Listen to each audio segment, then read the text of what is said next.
ওমর রাদিয়াল্লাহু আনহুর খেলাফতকাল। পারস্যের সাথে যুদ্ধ। বিখ্যাত এক শহরের নাম তস্তুর, সংরক্ষিত এক দুর্গ। মুসলমানরা গোটা 1.5 বছর এ শহর অবরোধ করে রেখেছিল।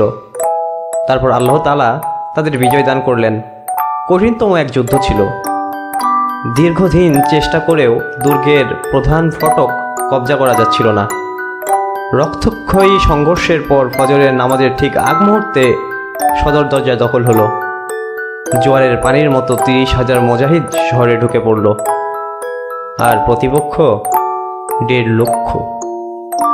চিন্তা করুন, 30,000 মুজাহিদের বিরুদ্ধে 1.5 লক্ষ প্রতিপক্ষ। একজন মুজাহিদ প্রায় 5 জনের সাথে যুদ্ধ করেছে।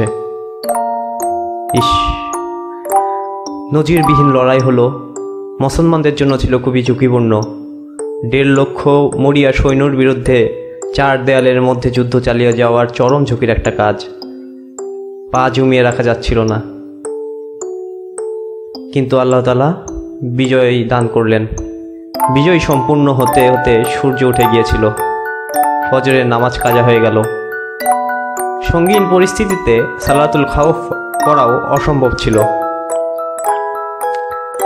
আনাস বিন মালিক রাদিয়াল্লাহু আনহু কেঁদে ফেললেন। জীবনের এই প্রথম তার নামাজ কাজা হলো। একজন বললেন, আপনি তো মাজুর, আপনি তো জিহাদে ব্যস্ত ছিলেন, ইচ্ছা করলেও নামাজ পড়া সম্ভব ছিল না। শহরের প্রতিটি ইঞ্চিতে ইঞ্চিতে শত্রু গিজগিজ করছিল। আনাস বিন মালিক রাদিয়াল্লাহু আনহু উত্তরে বললেন, জিহাদ তো জিহাদের জায়গা আছে, কিন্তু এক ওয়াক্ত নামাজের জন্য আমি দুনিয়ার সব কিছু ত্যাগ করতে পারি। সাহাবা একরামদের বিজয়ের গোপন চাবিকাঠি এখানেই। জিহাদের ময়দানে অসম্ভব অবস্থায় নামাজ কাজা করার বিধান আছে, তবু তাদের এক ওয়াক্ত নামাজের আকুতি। যদি আমাদের এরকম আকুতি থাকতো।